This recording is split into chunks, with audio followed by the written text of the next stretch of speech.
Okay, welcome to our eighth episode of TACTALK. I missed Tuesday's broadcast. If you guys know me personally, if you know me through Facebook or social media, then you know I've been going through some things these past couple of weeks. Nothing too personal, but definitely personal.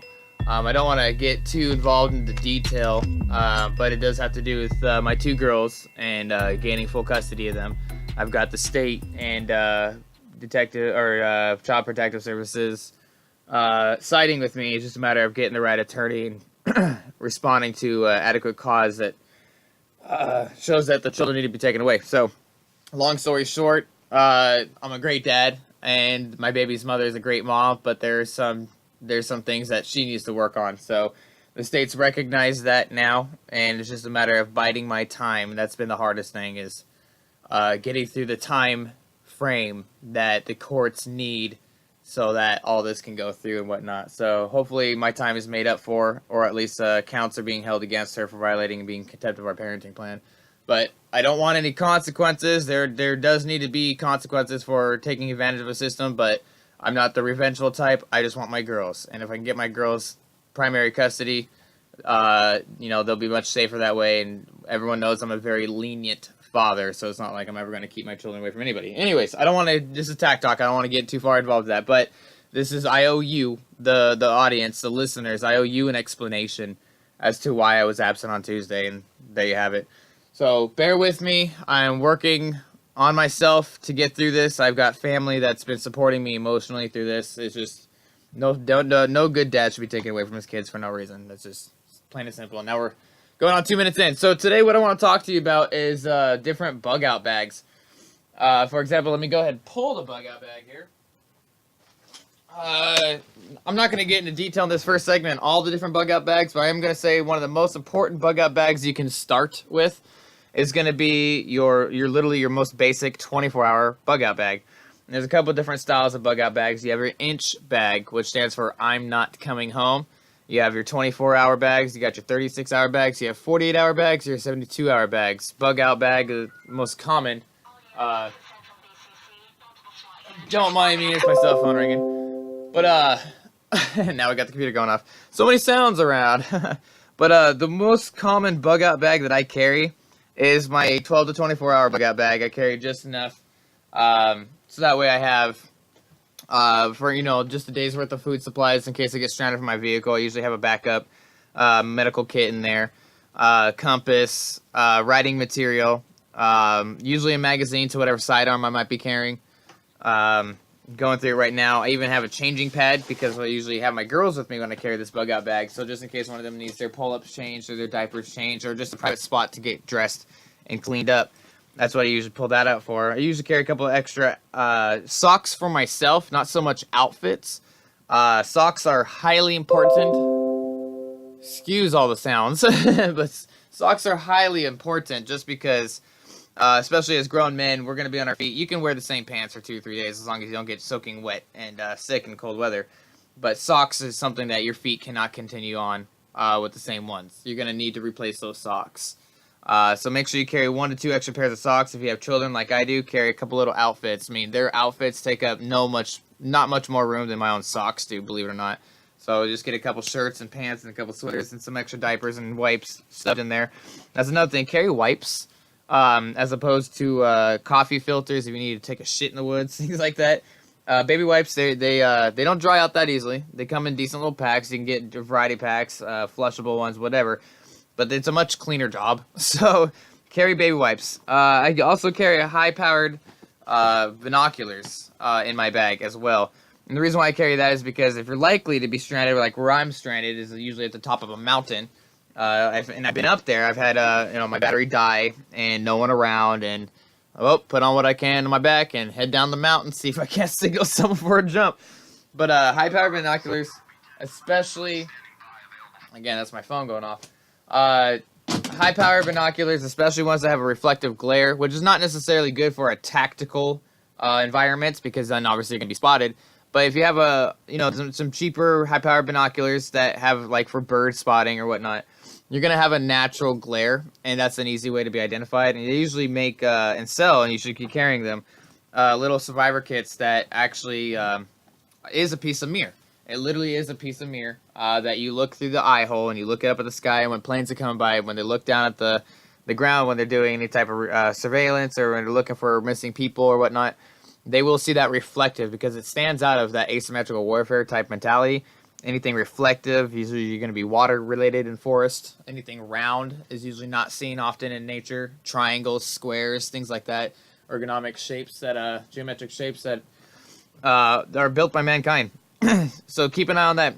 And one of the most important things before we end our first segment here is carry some way to start a fire. A lot of these people think that like, oh, I'll build a fire and I'll build some shelter. Look, you're only looking to be out in the woods for 12 to 24 hours. If you're lost with just your simple bug out bag, build a signal fire. I mean, get the shit smoky, get it going. So people, like, you don't need to light the forest on fire, but make it so your fire kit, your fire starter kit, something has a signal flare of some type. That's going to be your best bet for carrying a bug out bag, especially in your vehicle when it comes to that basic, most emergency. And we'll move on to larger bug out bags here in the second segment. But just as like women carry their purse, men carry your bug out bag. I mean, don't keep it in your car. It's likely it can get stolen. Carry it with you wherever you go. And that's, again, what I carry here. And I'll leave the link here in the description. I've got mine at Washington Military Depot at Spanaway, Washington. And this is the Rothco bug out bag. It's about $39.99 if you want the cool multicam one, $49.99. But you got your basic OD green, gray, blacks, all the good colors. And they're very good, affordable price, brand new, and more than adjustable. Way more than you need on there. So we're going to break for our first segment. Thank you guys for understanding the situation, and we'll be right back from this commercial break. Thanks.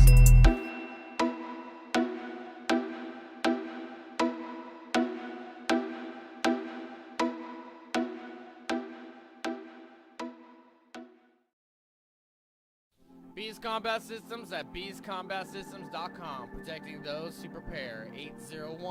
801-987-0893 for custom body armor carriers and tactical gear for military, law enforcement, contractors, corporate security, responsible citizens, and border patrol. Bees Combat Systems at beescombatsystems.com.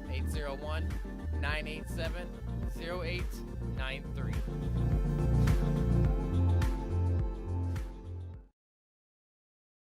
Look, you don't want to admit it, but you're getting old. You've got lower back pain, you've got upper back pain, you've got neck pain, you've got pain in places in your body that you can't reach. As an adult, you need to go and get your weekly massages. It doesn't always have to be weekly. It can be bi-weekly, it can be once a month. However, the point is you need to get your massages. Intuitive Touch by Amy Pope is a licensed massage practitioner that will make sure that she can alleviate your pain from your occupation and from your daily life. Check out Intuitive Massage by Amy Pope.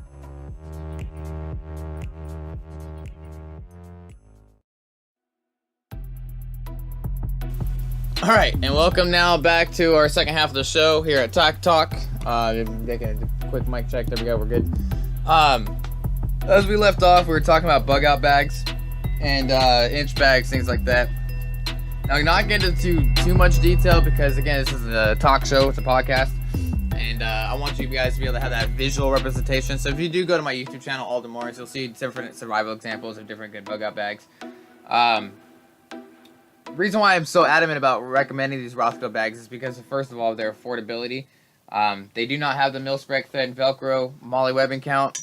It's not very compliant, but it's going to be good enough where I've actually attached my Tactical Tailor IFAKs and Bees Combat Systems magazine pouches to the front of these bags, the Rothco bags. So regardless of its barrier compliancy and the mil-spec thread and Velcro, these do hold pretty true. And the affordability behind them, I mean, the size frame, I mean, you can shove 20 pounds of gear in there, and it still will sit comfortably on your back. So going through this, IFAKs are very important. Make sure you carry a knife, things like that. When it comes to your IFAK, that's where a lot of people make mistakes. And I did make mistakes, too. I made my own mistakes when I first got my little starter IFAK and all that.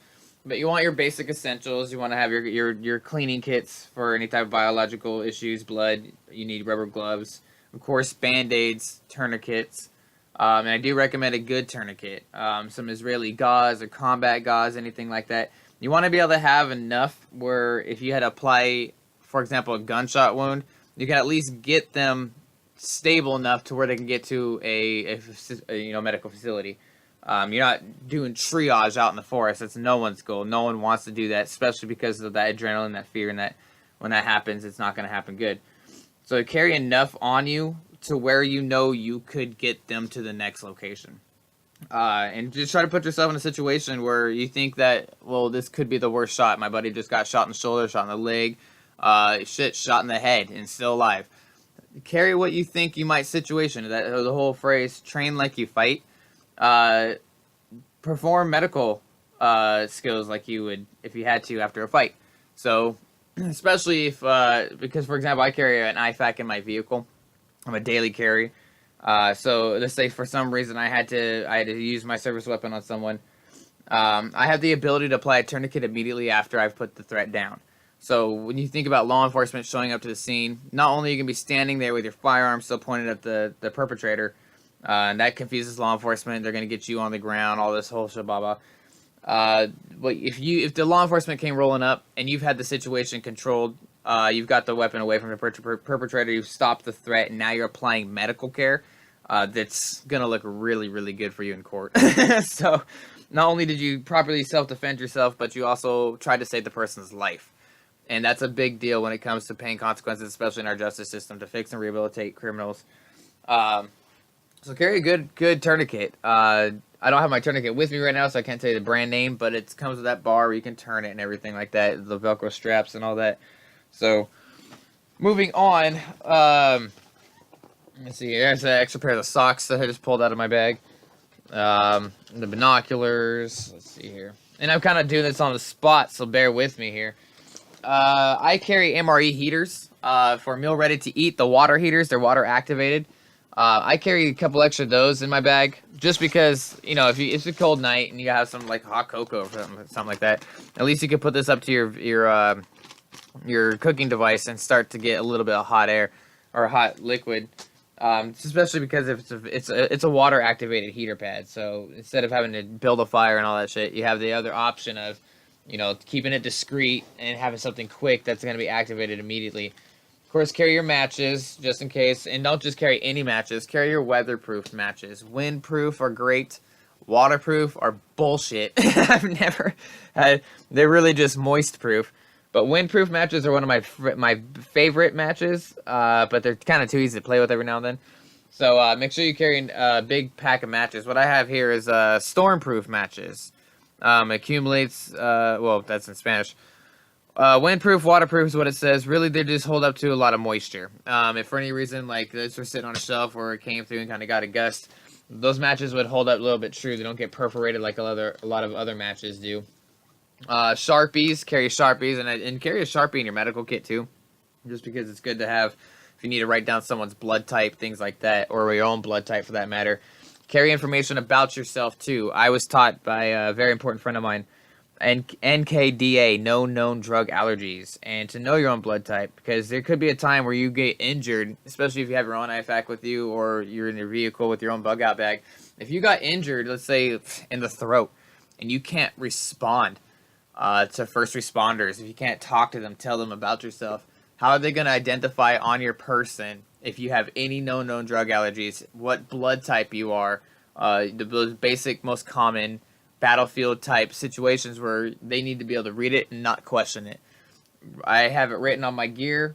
I put Morris, A positive, my blood type, NKDA, no known drug allergies. If you have a penicillin allergic reaction, then you would put that. And they make patches for this. So carry something along the lines of being able to identify, in case you're injured and unresponsive, your blood type and drug allergies. Another important thing that I do stress to people. In fact, today I'll be going with my aunt's husband, and we're going to be finding out his blood type. So I'm actually really looking forward to that. So get him some patches, get him some NKDA patches, no known drug allergies, and in case, God forbid, the worst happen, and you're in a situation where you can't respond to first responders, at least they can see that, hey, this guy's got this, let's go with it. So usually people have medical bracelet badges, things like that, but no one wants to wear that kind of jewelry anymore. So we're closing up on our second segment. I have a lot more I want to talk about this topic. I'm going to get a little bit organized. Like I said, I'm making up for Tuesday today. We're doing back-to-back broadcasts. So I'm going to get this one posted online. Then I'm going to get this next one going. So Thank you guys for listening. I enjoyed it, and I'll catch you here in a few minutes.